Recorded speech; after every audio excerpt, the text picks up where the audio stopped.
Hi. Today we're going to check out two Marshall Overdrive pedals from the amp series.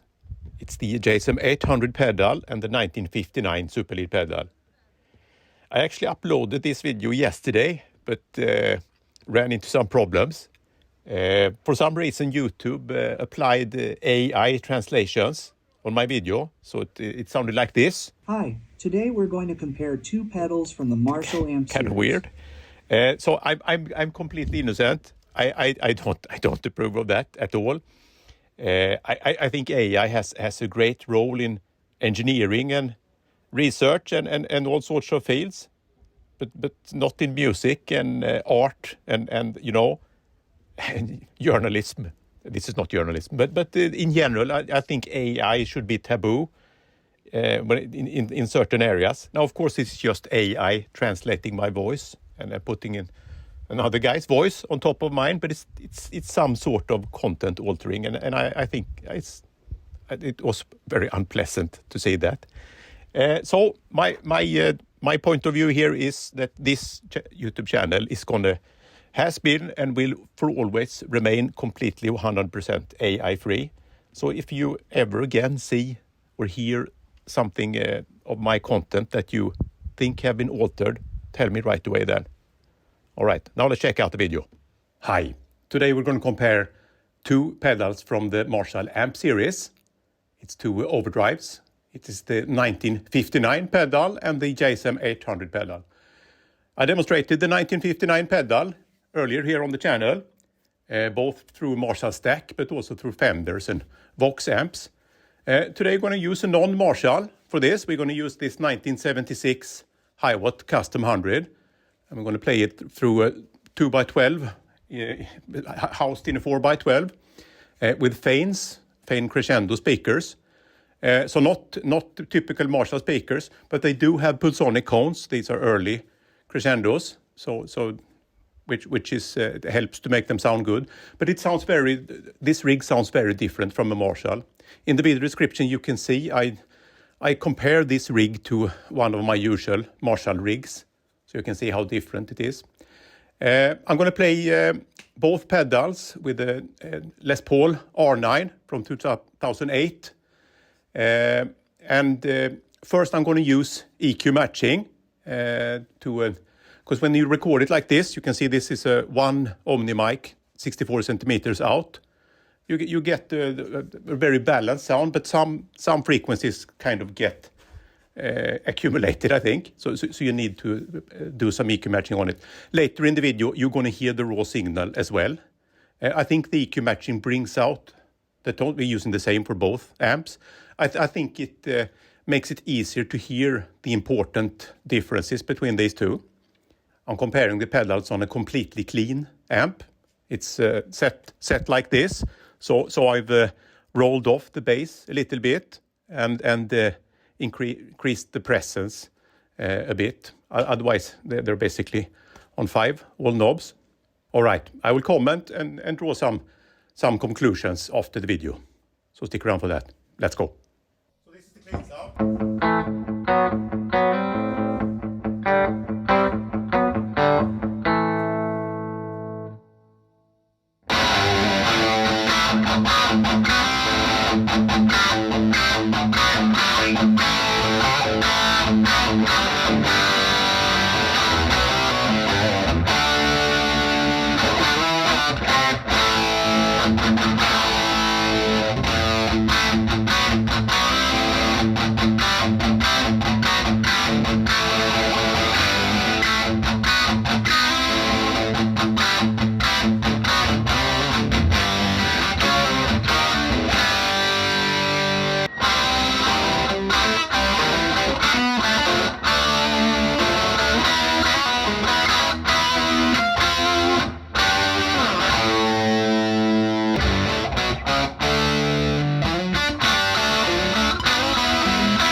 Well, I really preferred the 800 pedal. Really preferred it.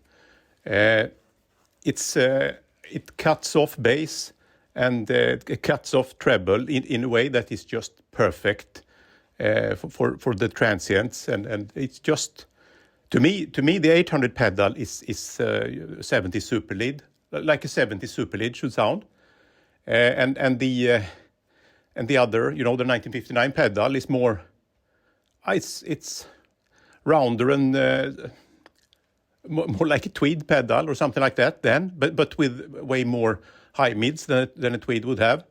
I actually just loved the 800 pedal here.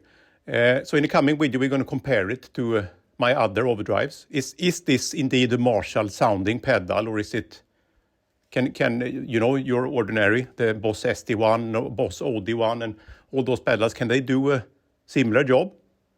I don't think they can, but we're going to try that later on.